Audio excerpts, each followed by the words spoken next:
अस्सलाम वालेकुम दोस्तों, कैसे हैं आप? उम्मीद है आप खैरियत से होंगे। पाकिस्तानियों के लिए बहुत बड़ी खुशी की खबर है और यह खुशी की खबर किसी और ने नहीं बल्कि अमेरिकी सदर डोनाल्ड ट्रंप ने दी है कि पाकिस्तान में तेल के ज़खायर निकल आए हैं। दोस्तों, पाकिस्तान का जो फॉरेन रेमिटेंसेस है या फॉरेन जो अकाउंट है, उसमें सबसे ज्यादा जो खर्चा होता है, जो कि बिलियंस ऑफ डॉलर पाकिस्तान अदा करता है, वो तेल इंपोर्ट करने पे करता है। हर माह पाकिस्तानियों की जेब से हजारों रुपए खर्च होते हैं कि पेट्रोल का खर्चा पूरा करना है। हर माह पेट्रोल और डीजल की कीमत जो है हुकूमत बढ़ा देती है, लेकिन अब डोनाल्ड ट्रंप पाकिस्तानियों को बता रहा है कि अमेरिकी कंपनियां पाकिस्तान आने वाली हैं, यहां से तेल के जखायर निकालेंगी और फिर मुमकिन है कि वो जो तेल होगा वो भारत को भी दिया जाए। दोस्तों, नरेंद्र मोदी और भारत में मातम है। उसकी वजह यह है कि डोनाल्ड ट्रंप ने भारत की इकोनॉमी को, भारत की मईशत को डेट इकोनॉमी, मरी हुई मईशत डिक्लेयर कर दिया है। अमेरिकी सदर की जानिब से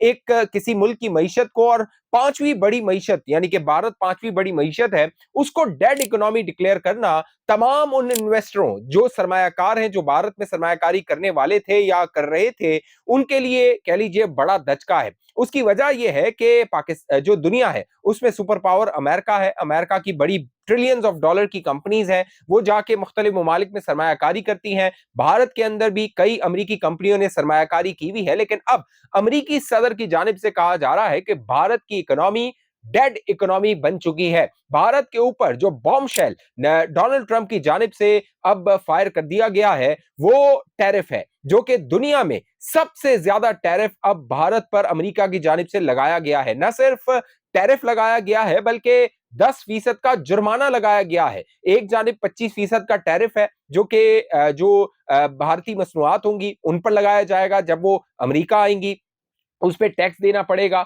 और 10% जो भारत रूस के साथ डील करता है, चाहे एनर्जी जरूरियात पूरी करने के लिए तेल इंपोर्ट करता है या दीगर जो असला है जो कि कह लीजिए भारत लेता है रूस से, चाहे डिफेंस सिस्टम हो, चाहे SU-30 हो, चाहे दीगर जो जेट्स हैं, फाइटर जेट्स हैं, वो रूस से, रशिया से भारत लेता है। लिहाजा अब डोनाल्ड ट्रंप ने दोस्तों पेनल्टी लगा दी है, 10% की पेनल्टी लगा दी है भारत के ऊपर। सबसे ज्यादा जो अब तक टैरिफ लगाया गया है 25% का, 20% का टैरिफ है जो वियतनाम पे अमेरिका ने लगाया है, लेकिन उससे भी ज्यादा जो टैरिफ है वो अमेरिका पर, अमेरिका ने भारत पर लगा दिया है। दोस्तों, इसके बाद क्या होगा? इसके बाद जो पाकिस्तान की इकोनॉमी है उसके लिए एक ब्रीदिंग स्पेस है, एक अपॉर्चुनिटी है कि जो भारत का स्पेस क्रिएट होगा, क्योंकि बहुत सारे एक्सपोर्टर्स हैं जो भारत की मसनूआत अमेरिका में एक्सपोर्ट करते हैं, अब वो दुगने दामों बिकेंगी। उनके रेट्स में, उनकी प्राइसेस में इजाफा हो जाएगा, क्योंकि उस पर तकरीबन 35% टैक्स लग जाएगा,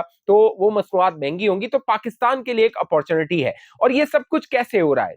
आप सोचिए, आज से चंद माह पहले जब ऑपरेशन सिंदूर नहीं हुआ था तो दुनिया को यह लगता था कि पाकिस्तान एक कमजोर मुल्क है, पाकिस्तान जो है दिफाई कुव्वत नहीं है, पाकिस्तान के पास अगर भारत हमला कर दे तो पाकिस्तान अपना दिफा नहीं कर सकेगा। लेकिन 4 दिन की लड़ाई ने, नरेंद्र मोदी के ऑपरेशन सिंदूर ने दोस्तों पाकिस्तान की किस्मत को तब्दील कर दिया है। दुनिया को पता लगा है कि पाकिस्तान न सिर्फ अपना दिफा कर सकता है बल्कि पाकिस्तान की जो एयरफोर्स है उसके पास इतनी सलाहियत है कि वो कह लीजिए कि जेट्स को भी गिरा सकती है, जो कि राफाल जेट्स दुनिया के बड़े जेट्स हैं। फ्रांस की कंपनी बनाती है, बहुत सारे ममालिक को एक्सपोर्ट करती है, उनको पाकिस्तान की एयरफोर्स ने गिरा दिया। उसके बाद जो S-400 डिफेंस सिस्टम था उसको पाकिस्तान ने नुकसान पहुंचाया और पाकिस्तान ने यह साबित किया 4 दिन की लड़ाई में कि पाकिस्तान का अपर हैंड था। इसीलिए डोनाल्ड ट्रंप ने तकरीबन 30 से ज्यादा मर्तबा ये कहा कि उन्होंने दोनों मुल्कों को यानी पाकिस्तान और भारत को ट्रेड का कह के सीज फायर करवाया था।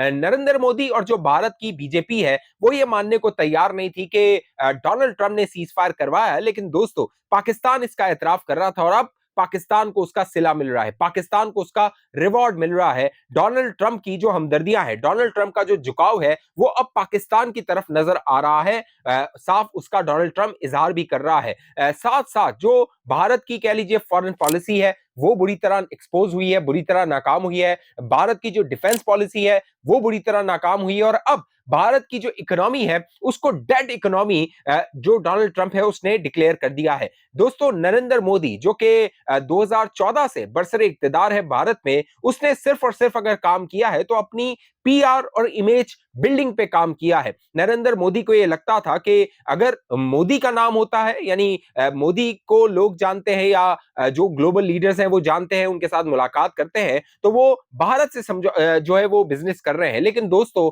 अब सारा मामला उलट हो गया है। राहुल गांधी अब सवाल उठा रहे हैं। राहुल गांधी ने बकायदा कहा है कि जो नरेंद्र मोदी है वो सिर्फ और सिर्फ अडानी के साथ बिजनेस करता है, अडानी को फायदा पहुंचाता है। जो नरेंद्र मोदी की इकोनॉमिक पॉलिसी रही है, जहां डोनाल्ड ट्रंप डेड इकोनॉमी कह रहे हैं, वहां राहुल गांधी जो डोनाल्ड ट्रंप की बात है उसको आगे बढ़ा रहे हैं, उसको इंडोर्स कर रहे हैं। लेकिन जो बीजेपी के करता धरता है वो भारत में दोस्तों क्या कर रहे हैं, वो राहुल गांधी को अटैक कर रहे हैं। यानी नरेंद्र मोदी पे के पास इतनी जरूरत नहीं है कि वो डोनाल्ड ट्रंप को एक ट्वीट करे और कहे Donald Trump is a liar, Donald Trump झूठ बोल रहा है, उसने कोई सीज फायर नहीं करवाया। डोनाल्ड ट्रंप ये कह रहा है कि इंडिया की इकोनॉमी डेड इकोनॉमी है, बाकायदा वो ट्वीट करके कह रहा है, तो डोनाल्ड ट्रंप ये गलत कह रहा है। तो इंडिया का एक मिनिस्टर, भारत का एक मिनिस्टर डोनाल्ड ट्रंप को दोस्तों जवाब नहीं दे सकता। लेकिन राहुल गांधी ने जब वही बात दोहराई है जो डोनाल्ड ट्रंप ने की है, तो पूरी बीजेपी की जो कह लीजिए लीडर्स की पूरी लाइन है वो उनके पीछे लग गई है, उनको देशद्रोही डिक्लेयर कर रही है। इससे पहले जो लोकसभा का इजलास हुआ था, वहां पर जब ऑपरेशन सिंदूर पे बात हो रही थी और राजनाथ सिंह जब तकरीर कर रहे थे, और जब वहां पे कांग्रेस के अरकान पूछ रहे थे राजनाथ सिंह से कि भाई बताइए कि जो भारत है उसके कितने जेट्स गिरे हैं, तो राजनाथ सिंह कह रहे थे ये देशद्रोही है। यानी कि ये सवाल करना कि भारत के कितने जेट्स गिरे हैं, ये देशद्रोही होना है। आपने अगर ये पूछना है तो ये पूछिए कि पाकिस्तान के कितने जेट्स गिरे हैं। जब ये पूछा गया तो कहा नहीं, ये सवाल ना कीजिए, ये पूछिए कि पाकिस्तान के कितने जो फौजी तंसीबात थे, मिलिट्री इंस्टॉलेशन थी, उनको नुकसान पहुंचाया गया है। तो भारत की मौजूदा हुकूमत जो है दोस्तों, वो जो अनपॉपुलैरिटी है उसकी पीक पे पहुंची हुई है। जो कह लीजिए नरेंद्र मोदी है, ना सिर्फ उसने अपनी सियासत का जनाजा निकाला है, बल्कि जो बीजेपी की सियासत है उसका भी जो जनाजा है वो नरेंद्र मोदी ने निकाल दिया है। Shining India, made in India, ये स्लोगन्स थे जो कि बीजेपी ने जो इलेक्शन था उसमें अपने जो वोटर्स थे उनको बेचा था। अभी बिहार का इलेक्शन होने वाला है, वहां के लिए भी ये ऑपरेशन सिंदूर किया गया था, पहलगाम का फॉल्स फ्लैग ऑपरेशन किया गया था। लेकिन क्या हुआ, दुनिया के सामने नरेंद्र मोदी और बीजेपी एक्सपोज हुए हैं, और अब जो डोनाल्ड ट्रंप है दोस्तों, वो पाकिस्तान के साथ जो डील कर रहा है, तो नरेंद्र मोदी और जो भारत है वो मजीद एक्सपोज हुए हैं। अब देखिए, जब डोनाल्ड ट्रंप ये कहता है कि जो भारत है वो रशिया के साथ डील कर रहा है, रूस के साथ डील कर रहा है, और जो डोनाल्ड ट्रंप है वो कोशिश कर रहा है यूक्रेन की जो वॉर है रशिया के साथ, उस वॉर में रशिया को मनाए और ये वॉर खत्म करवाए। क्योंकि डोनाल्ड ट्रंप दोस्तों क्रेडिट लेना चाहता है। पहले भी मैंने आपको बताया है कि डोनाल्ड ट्रंप चाहता है उसको नोबेल का पीस प्राइज दिया जाए। जब वो पाकिस्तान और भारत के दरमियान सीज फायर का कहता है, या दीगर जो जंगे हैं उसमें वो कहता है कि मैंने सीज फायर करवाया है, तो फिर वो ये चाहता है कि उसको क्रेडिट दिया जाए। पाकिस्तान के जो आर्मी चीफ थे जनरल आसिम मुनीर, दोस्तों उनकी जो मुलाकात हुई थी, गालिबन 18 जून को ये मुलाकात हुई थी जनरल आसिम मुनीर की, उस मुलाकात का होना और उसके बाद जो डोनाल्ड ट्रंप है उसका पाकिस्तान की तरफ का झुकाव होना और पाकिस्तान के फेवर में बात करना। अब देखिए, आज से तकरीबन चंद माह पहले पाकिस्तान ने रूस के साथ एक डील साइन की थी, और उसमें जो पाकिस्तान स्टील मिल है उसको रिवाइव करने के हवाले से एग्रीमेंट किया गया था।